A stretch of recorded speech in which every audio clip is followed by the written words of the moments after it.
Apicista, tu peux être prête pour ton mariage sans être prête pour le mariage.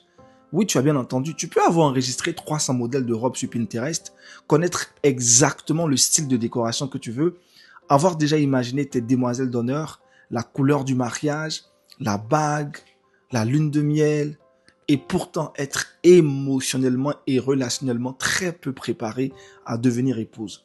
Parce que le mariage n'est pas seulement un événement organisé, c'est une alliance à vivre. La cérémonie dure quelques heures. Le mariage, lui, commence lorsque les invités rentrent chez eux.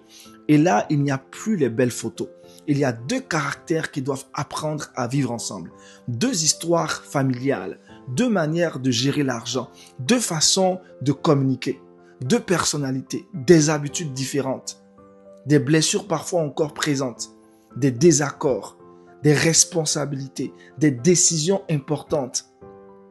Et c'est là que tu comprends que savoir choisir une magnifique robe ne t'apprend pas à résoudre un conflit. Savoir organiser une réception ne t'apprend pas à gérer tes émotions. Avoir rêvé d'un homme attentionné ne t'apprend pas à communiquer tes besoins avec maturité. Et avoir beaucoup prié pour te marier ne signifie pas automatiquement que tu as développé le caractère nécessaire pour construire un mariage.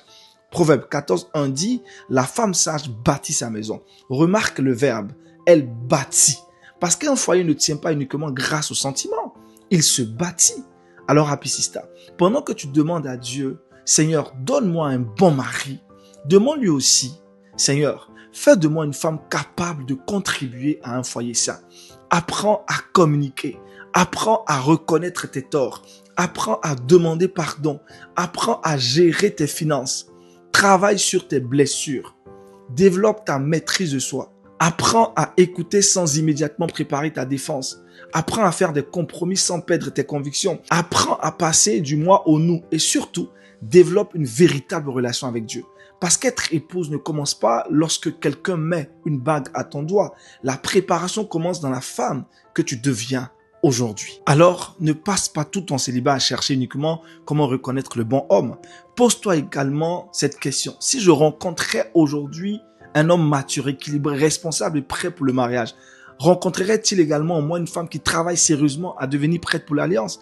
Ça change complètement la perspective parce que le but n'est plus seulement « Seigneur, envoie-moi la bonne personne ». La prière devient aussi « Seigneur, aide-moi à devenir une personne capable de construire sainement avec elle ». Et Apicista, c'est précisément pour cela que j'ai écrit mon livre « Reine avant d'être épouse ». Ce n'est pas un livre pour t'apprendre simplement à trouver un mari.